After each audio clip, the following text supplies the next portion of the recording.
নমস্কার বন্ধুরা, সানুন্যাস কিচেনে আপনাদের সকলকে স্বাগত। আমাদের বাঙালিদের ঘরে ঘরে পূজা পার্বণে অথবা যে কোনো শুভ অনুষ্ঠানে মিষ্টির পদ কিন্তু বানানো হয়।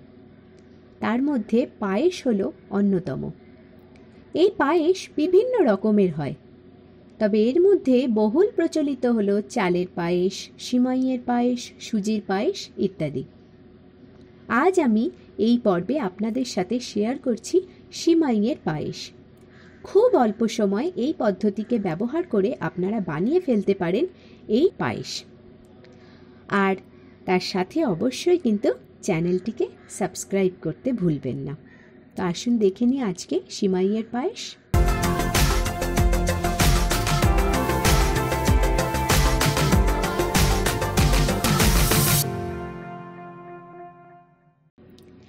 সিমাইয়ের পায়েস বানানোর জন্য প্রথমেই কড়াইতে নিয়ে নেব 2 চামচ ঘি।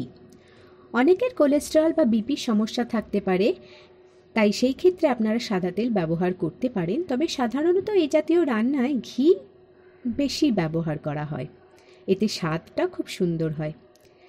ঘি গরম হলে এর মধ্যে দিয়ে দেব সিমাই। বাজারে প্রধানত 2 রকমের সিমাই পাওয়া যায়। একটা হলো ভাজা সিমাই, যেটা একটু লাল হয়, আর আরেকটা হচ্ছে নর্মাল, যেটা সাদা এবং পাতলা প্রকৃতির হয়।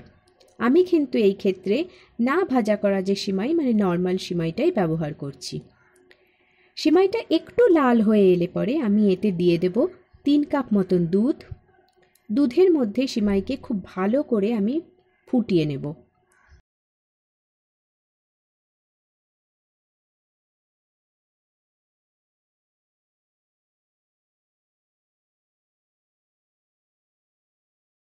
এতে দেব 2 টেবিল চামচ কনডেন্স মিল্ক। এটা সম্পূর্ণ অপশনাল, আপনারা চাইলে কিন্তু নাও দিতে পারেন।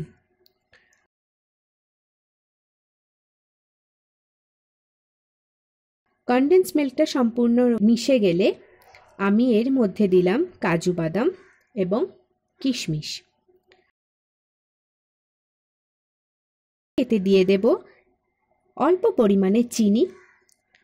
সাধারণত সিমাইয়ের পায়েস একটু মিষ্টি হয়, তবে সেটা সম্পূর্ণ নির্ভর করে কে কীরকম মিষ্টি খায় তার উপর।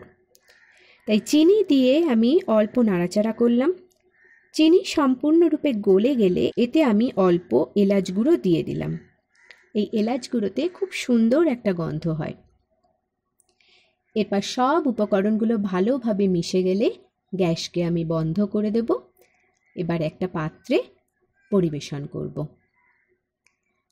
অল্প ঠান্ডা করে নিয়ে সেটিকে সুন্দর করে সাজিয়ে আমি তা পরিবেশন করব।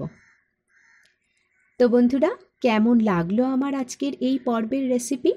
প্লিজ কমেন্ট করে অবশ্যই জানাবেন। সাথে এই ভিডিওটি ভালো লেগে থাকলে লাইক এবং শেয়ার করবেন, আর অবশ্যই চ্যানেলটিকে সাবস্ক্রাইব করতে ভুলবেন না। দেখা হচ্ছে আবার পরবর্তী ভিডিওতে।